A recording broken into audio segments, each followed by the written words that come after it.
Cholinergic drugs की classification हमने start की है। डायरेक्टली एक्टिंग ड्रग्स जो है, जो डायरेक्टली एगोनिस्ट ड्रग हैं, वो रिसेप्टर्स के ऊपर बाइंड होते हैं और डायरेक्टली एक एक्शन हमें देखने को मिलता है, एक पैरासिम्पैथेटिक एक्शन प्रोवाइड करता है, रेस्ट एंड डाइजेस्टिव रिस्पांस हमें देता है। तो इसमें फर्दर दो किस्म के ड्रग्स है, एक है एस्टर्स से अल्कलॉइड। एस्टर्स हमने कम्प्लीटली कवर किया है, जो सिंथेटिक मेडिसिन से, जिसमें मेथाकोलिन भी हमने पढ़ा है, कार्बाकोल, एसिटाइलकोलिन, बीटानिकोल, ये ऑलमोस्ट डन हो गए हैं। अब हम स्टार्ट करने जा रहे हैं अल्कलॉइड्स, जिसमें पहला है निकोटीन। आज हम बात करेंगे निकोटीन के बारे में, फिर लेबोलिन, आर्कलिन, मस्करीन एंड फाइलोकार्पिन, इनकी तरफ फिर हम जाएंगे। तो आज जो हमारा टॉपिक है वो है निकोटीन। आज हम लोग बात करेंगे निकोटीन के बारे में। तो निकोटीन एक्सट्रैक्ट किया जाते हैं फ्रॉम टोबैको प्लांट, टोबैको से एक्सट्रैक्ट किए जाते हैं। तो निकोटीन जो पेशेंट स्मोकिंग करते हैं, स्मोकिंग जो सिगरेट होता है, सिगरेट आप लोगों ने देखा होगा। तो जो सिगरेट होता है, लोग वो उसको जब लगाते हैं तो यहाँ से लगाते हैं और यहाँ से पीते हैं, यहाँ से पीते हैं। तो यहाँ पर एक कार्टन लगा होता है, एक कार्टन लगा होता है, जो पर्सन उस यहाँ से उसको लेता है, यहाँ से वो लेता है। तो जो पेशेंट ये सिगरेट डायरेक्टली यूज करता है उसे कहते हैं एक्टिव स्मोकर। तो वो डायरेक्टली यूज कर रहा है, उसको हम एक्टिव स्मोकर्स कहते हैं। लेकिन जो इसके साथ जो बंदा बैठा है उसे हम कहते हैं पैसिव स्मोकर, क्योंकि यहाँ से धुआं निकल रहा है, वो उस धुएं को अंदर उसकी बॉडी में जा रहा है, जो इसके साथ जो बंदा बैठा है। तो जो बंदा सिगरेट डायरेक्टली यूज करता है वो एक्टिव स्मोकर है, जो उसके साथ बैठा है वो पैसिव स्मोकर है। जो एक्टिव स्मोकर है वो इस सिगरेट से इतना इफेक्ट नहीं होगा, उस पर इतना असर नहीं होगा जितना उस पेशेंट जितना उस बंदे पर होगा जो इसके साथ बैठा है। इसकी रीजन ये है, जो एक्टिव स्मोकर है वो जब सिगरेट यूज कर रहा है तो यहाँ पर कार्टन लगा होता है, यहाँ पर कार्टन लगा होता है, तो आ रहा है जो स्मोक वो ले रहा है तो वो फिल्टर हो रहा है, और जो यहाँ से रिमूव हो रहा है वो फिल्टर नहीं हो रहा, वो डायरेक्टली बंदा इनहेल कर रहा है, जिसकी वजह से तो ज्यादा चांस है कि वो लंग्स इफेक्ट हो सके, और जो ये एक्टिव है उसको वो इतना इफेक्ट इससे इतना इफेक्ट नहीं होता। तो आज हम बात करेंगे निकोटीन के बारे में कि बेसिकली इसको हम मेडिसिनल पर्पस में यूज कर सकते हैं कि नहीं।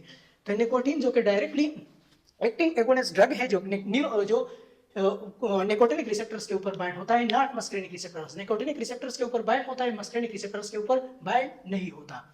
तो निकोटिनिक रिसेप्टर्स बेसिकली इसका कंसेप्ट आया ही निकोटीन से है। ये निकोटिनिक रिसेप्टर्स के ऊपर बाइंड होते हैं, और निकोटिनिक रिसेप्टर्स इसकी दो किस्म की टाइप्स हैं, इसके एक NN है और दूसरा NM है। तो NN जो है ये न्यूरोनल निकोटिनिक रिसेप्टर्स है, ये प्रेजेंट है ऑटोनोमिक गांग्लिया में, एड्रीनल मेडुला में प्रेजेंट है एंड ब्रेन में प्रेजेंट है, सेंट्रल नर्वस सिस्टम। ऑटोनोमिक गांग्लिया क्या है, ये ब्रेन एंड स्पाइनल कॉर्ड से सिग्नल लेता है और इफेक्टिव जो ऑर्गन है उसकी तरफ एक सिग्नल पहुंचाता है कि आपने ये एक्शन प्रोवाइड करना है, देयर इज ऑटोनोमिक गांग्लिया। और ब्रेन एंड स्पाइनल कॉर्ड में, सेंट्रल नर्वस सिस्टम में भी ये निकोटिनिक रिसेप्टर लोकेटेड है, एंड एड्रेनल मेडुला में भी प्रेजेंट है। एड्रेनल मेडुला ये लोकेटेड है इन द किडनी में लोकेटेड है।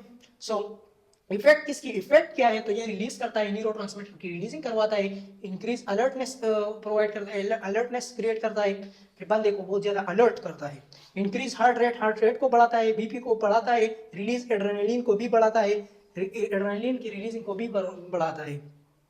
तो जब और NM रिसेप्टर्स तो ये लोकेटेड है नर्व एंड स्केलेटल मसल्स पर ये प्रेजेंट है, और इसका इफेक्ट क्या है, तो ये स्केलेटल मसल्स की कंट्रैक्शन करवाता है।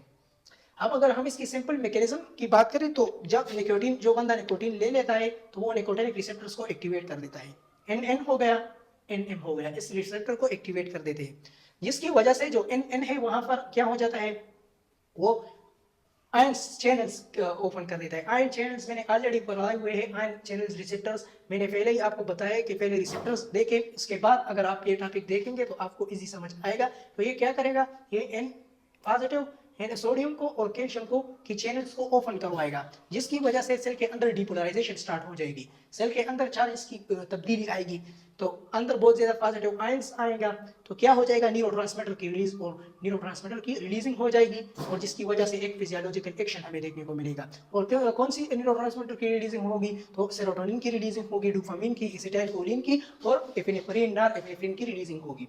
So that is nicotine.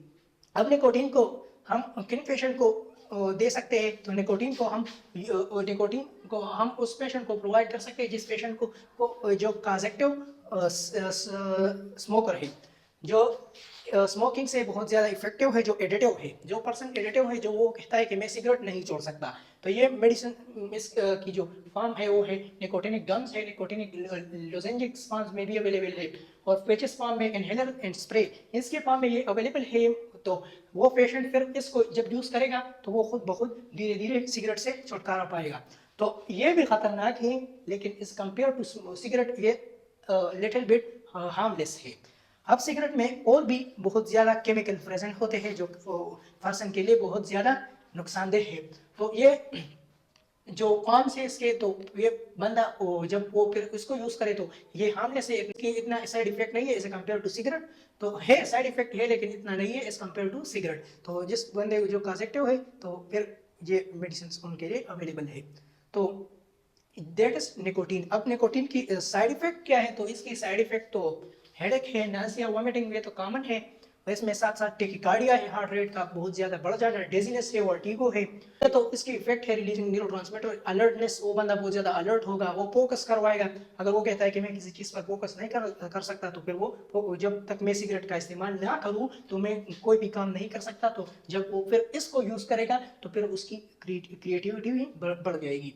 सो अब इसकी कंट्राइंडिकेशन जो एक एंजाइना पेक्टोरस पेशेंट है, हार्ट प्रॉब्लम पेशेंट है, या रिसेंटली हार्ट अटैक जिस बंदे को हुआ है, तो उनके लिए कंट्रा इंडिकेटेड है। So that is a very simple topic today, nicotine. So ये निकोटीन भी डन हो गया जो कि नेचुरल अल्कलॉइड था। अब हम लोग इंशाल्लाह नेक्स्ट वीडियो में बात करेंगे लेबोलिन के बारे में, और फिर अल्कोलिन, मस्करीन एंड पाइलोकार्पिन, और ये डायरेक्टली एगोनिस्ट जो ड्रग्स है कोलिनर्जिक्स, ये कंप्लीट हो जाएंगे। फिर हम स्टार्ट करेंगे जो इनडायरेक्टली एगोनिस्ट ड्रग है, जिसमें जो एसिटाइलकोलिनेस्टरेज एंजाइम को इनहिबिट करवा रहे हैं, तो उसको के बारे में हम फिर बात करेंगे। तो अब हम लोग मिलते हैं इंशाल्लाह नेक्स्ट वीडियो में। अल्लाह हाफिज़।